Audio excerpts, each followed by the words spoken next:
Hello students, let's start the second lecture of biomolecules. In this I am going to tell you about glucose molecule in detail. So first is preparation of glucose. As glucose can be prepared by two methods. One is the lab method and other is the commercial method. So from lab method by using cane sugar. Cane sugar means what? Sucrose को ही हम cane sugar बुलाते हैं. तो sucrose का formula आपको पता है क्या होता है ना. It is a disaccharide sugar. इसका फॉर्मूला होता है C12H22O11. इसका जब हम हाइड्रोलिसिस कैरी आउट करते हैं ऑन हीटिंग, हाइड्रोलिसिस कैसे कर रहे हैं हम, इसका एसिड हाइड्रोलिसिस कैरी आउट कर रहे हैं. उसके लिए डाइल्यूट HCl या फिर डाइल्यूट H2SO4 यूज कर सकते हैं. So that this on hydrolysis gives one molecule of glucose and one molecule of fructose. अब ऐसा हमें मिक्सचर मिल जाता है. And to separate this what we do, we take this mixture and add alcohol to it. Ethanol में इसे add कर देते हैं. और इथेनॉल में क्या होता है, glucose is insoluble in ethanol. ये क्या होता है, it is insoluble in ethanol. और फ्रुक्टोज जो होता है it is soluble in ethanol. So fructose get dissolves in ethanol and glucose remains as it is, so that our filtration we will get glucose, and separation of glucose and fructose is done in this way. Whereas in commercial method, ये हो गया एक method.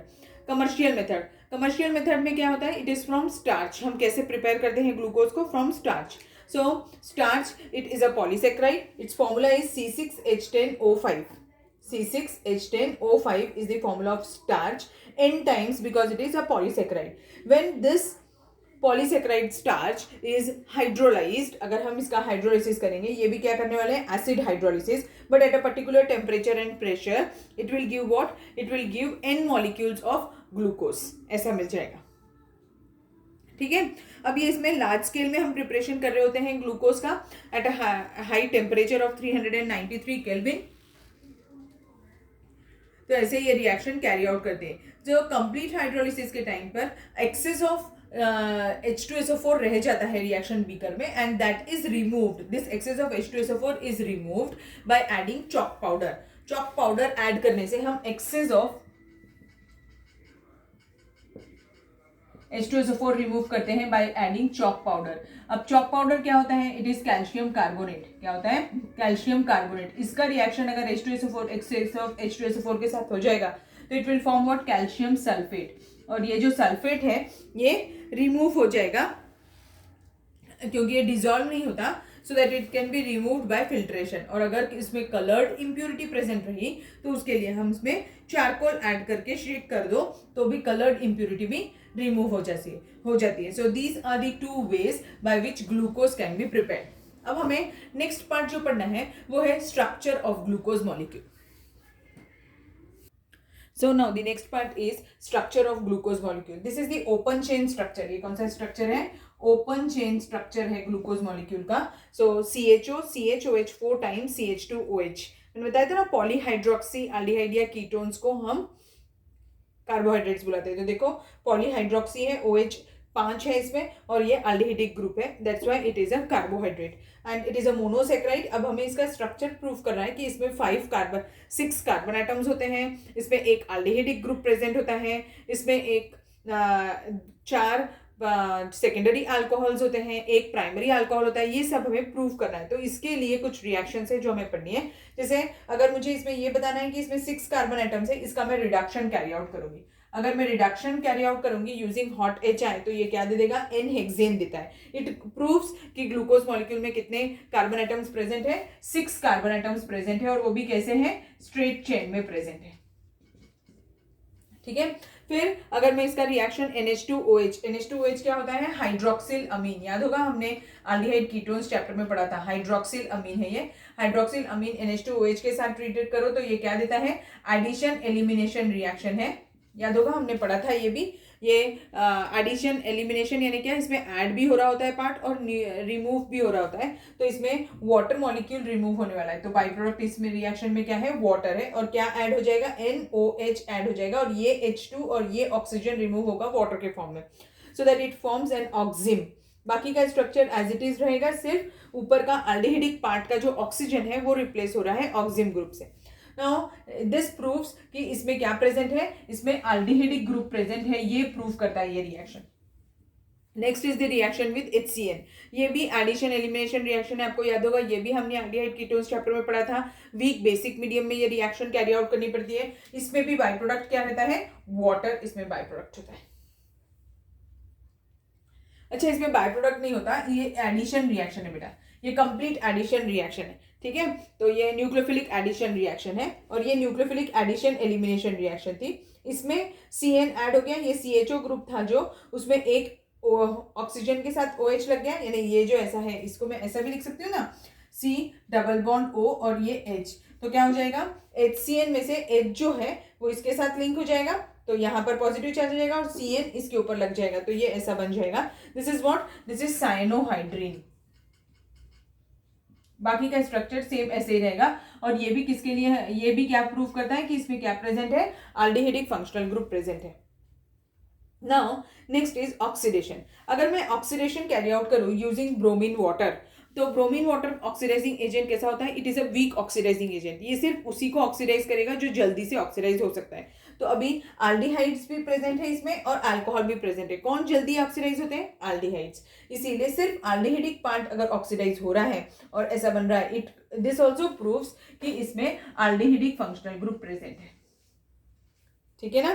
तो aldehydic functional group present, और ये जो compound form हुआ है इसका नाम क्या है, ग्लूकोनिक एसिड। क्या नाम है इसका, ग्लूकोनिक एसिड। एक कार्बोक्सिलिक ग्रुप प्रेजेंट है इसमें, ग्लूकोनिक एसिड बुलाते हैं इसे।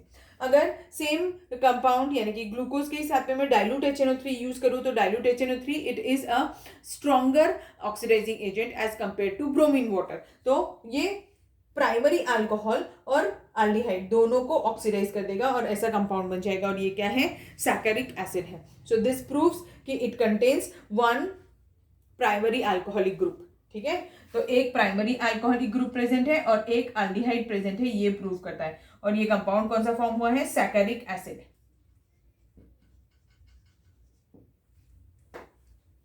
नेक्स्ट, अब हमें ये प्रूव करना है कि इसमें 5 OH ग्रुप प्रेजेंट है। अगर इसमें 5 OH ग्रुप प्रेजेंट है तो इसका रिएक्शन हम किसके साथ कराने वाले हैं, एसिटिक एनहाइड्राइड के साथ, सो that it forms glucose penta acetate form हो जाएगा। एंड दिस प्रूव्स कि इसके पास क्या प्रेजेंट है, ये क्या है मॉलिक्यूल, ग्लूकोज पेंटा एसीटेट,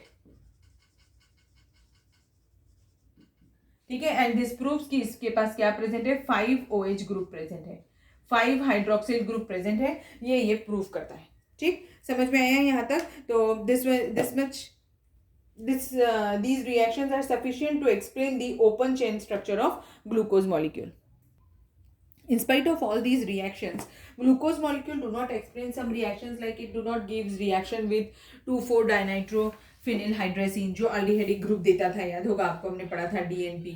और वो ये भी एक्सप्लेन नहीं कर, इससे हमें प्रूफ होता है कि वो फ्री एल्डिहाइडिक ग्रुप प्रेजेंट नहीं रहता उसमें। और ये 2 क्रिस्टलाइन फॉर्म्स में एग्जिस्ट करता है, एक होता है अल्फा और बीटा। अल्फा और बीटा एनोमर्स होते हैं, क्रिस्टलाइजेशन पे हमें मिलते हैं ग्लूकोज के 2 molecule, that is alpha glucose and beta glucose.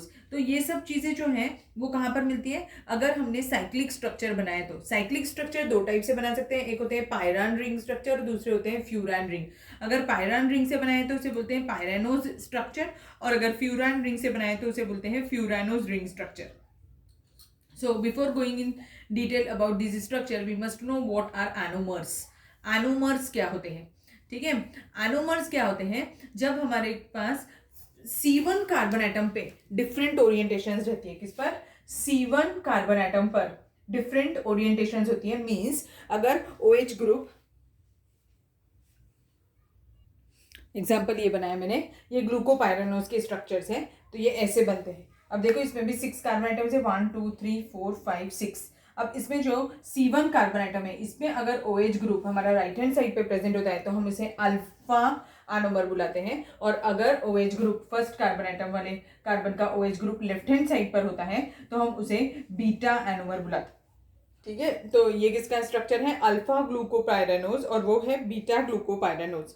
Is it clear, समझ में आया आपको। OH ग्रुप कैसे बनाया मैंने, OH ग्रुप अगर राइट हैंड साइड पे है तो वो अल्फा है, अगर OH group left hand side पे है तो वो बीटा है। ऐसे इसके कन्फिग्रेशंस लिखते हैं। एक और हम एक और मेथड से इसका फॉर्मूला लिख सकते हैं, वो है हैवॉर्थ प्रोजेक्शन फार्मूला। हैवॉर्थ प्रोजेक्शन फॉर्मूला में हमें पूरी जैसे बेंजीन की रिंग होती है वैसी रिंग लाइक स्ट्रक्चर्स ये फॉर्म करता है, वो दिखते हैं इसमें, वो भी बता देती हूँ। उसमें भी हम अल्फा और बीटा एनोमर्स बना सकते हैं। ये देखो, अब this are the Haworth projection formulas. ये क्या है? हैवॉर्थ प्रोजेक्शन फॉर्मूला है, ठीक है। अब हैवॉर्थ प्रोजेक्शन फॉर्मूला में भी हम अल्फा और बीटा एनोमर्स बना सकते हैं। जैसे if the OH group is on the down side it will be termed as alpha, if the OH group is on the left up side in on first carbon atom it will be termed as what? Beta. So these are the ways by which the Haworth projection formulas can be prepared. ये Haworth हो गए, और वो जो इसके बाजू में जो मैंने बनाए थे वो क्या थे? पायरेनोज रिंग्स, पायरेनोज ग्लूकोपायरेनोज के स्ट्रक्चर्स थे, ठीक है। So this much is enough for today's class. We will see the next part in the next class. Okay, thank you.